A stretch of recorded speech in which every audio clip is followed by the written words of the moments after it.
கிறிஸ்துவுக்குள் அன்பான கர்த்தருடைய பிள்ளைகளே, இன்றைய வேத வசனமும் ஜெபமும் நியாயாதிபதிகள் புஸ்தகம் 6ஆம் அதிகாரம் 14ஆம் வசனம்.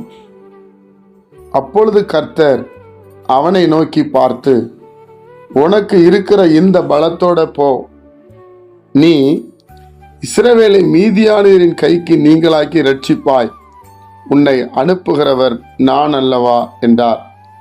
என் அன்புக்குரிய கர்த்தருடைய பிள்ளைகளே, கர்த்தர் சொல்லுகிறார், உனக்கு இருக்கின்ற இந்த பலத்தோட போ. நீ பலம் இல்லைன்னு நினைக்காத, எனக்கு பலன் இல்லை என்று சொல்லி நீ யோசிக்காத. ஏன்னா உன்னை அனுப்புறது நான், உலகத்தை உண்டாக்கினவர், மனிதனுக்கு பலத்தை கொடுக்கிற தேவனாகிய கர்த்தர் நான். நீ பயப்படாம போ, உனக்கு வேண்டிய கிருபைகளை நான் தருவேன். நீ அப்படி போகும்போது யாரெல்லாம் இஸ்ரவேல் ஜனங்களுக்கு விரோதமாய், அவங்க ஆசீர்வாதத்துக்கு விரோதமாய் போராடுகிறார்களோ அவர்களை ரட்சிப்பாய் என்று சொல்லி கர்த்தர் சொல்லுகிறார். என் அன்பு கர்த்தருடைய பிள்ளைகளே, இன்றைக்கு ஆண்டவர் நம்மோடு பேசி கொண்டிருக்கிறார். உங்களுக்கு பலம் இருக்குதா? அந்த பலத்தோட போங்க.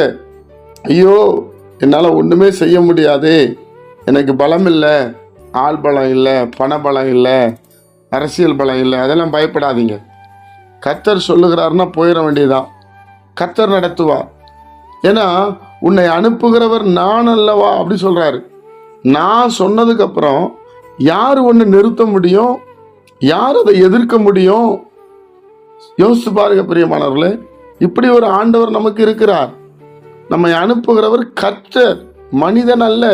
அகில உலகத்தை உண்டாக்கினவர், காற்றையும் கடலையும் அதட்டினவர். அதுதான் நம்மளுடைய விசுவாசம். நான் உனக்கு இருக்கிறேன், பலத்தோட போ என்று சொல்லுகிறார். இன்றைக்கு கேட்டுக்கொண்டிருக்கிற பிள்ளைகள், பலத்தோட போங்க, எல்லா காரியத்தையும் கர்த்தர் வாய்க்க பண்ணுவார். உங்களை அனுப்புறது கர்த்தர், வசனத்தின் மூலமா சொல்லி அனுப்புகிறார். தைரியமா செய்யுங்க. முடங்கி கிடக்கிறீங்களா? சில காரியங்கள் முடங்கி கிடக்குதா? இதை ஆரம்பிக்கலாமா வேண்டாமான்னு யோசித்து கொண்டு இருக்கிறீங்களா? தைரியமா போங்க. உங்களை அனுப்புகிறவர் கர்த்தர். நிச்சயமாக பெரிய கிருபைகளை தேவன் உங்களுக்கு செய்வார். ஜெபிப்போமா? பரிசுத்த பிதாவே, உம்முடைய குமாரன் இயேசு கிறிஸ்துவின் நாமத்தில் வருகிறோம். இந்த நாளை நீர் எங்களுக்கு ஆசீர்வதித்து தாரும்.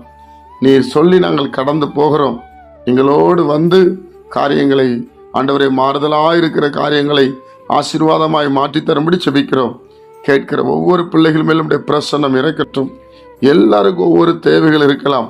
குழந்தைக்காக போகலாம், திருமணத்திற்காக போகலாம், வியாதி சரியாவதற்காக போகலாம். எங்க போனாலும் தேவனுடைய பிரசனை சுமந்து செல்லட்டும் ஐயா. நீங்க பிள்ளைகளை பாதுகாத்து கொள்ளுங்க, ரத்தத்துக்குள்ள மூடுங்க. கேட்கிற ஒவ்வொருவரும் ஆசீர்வதிக்கப்படட்டும்.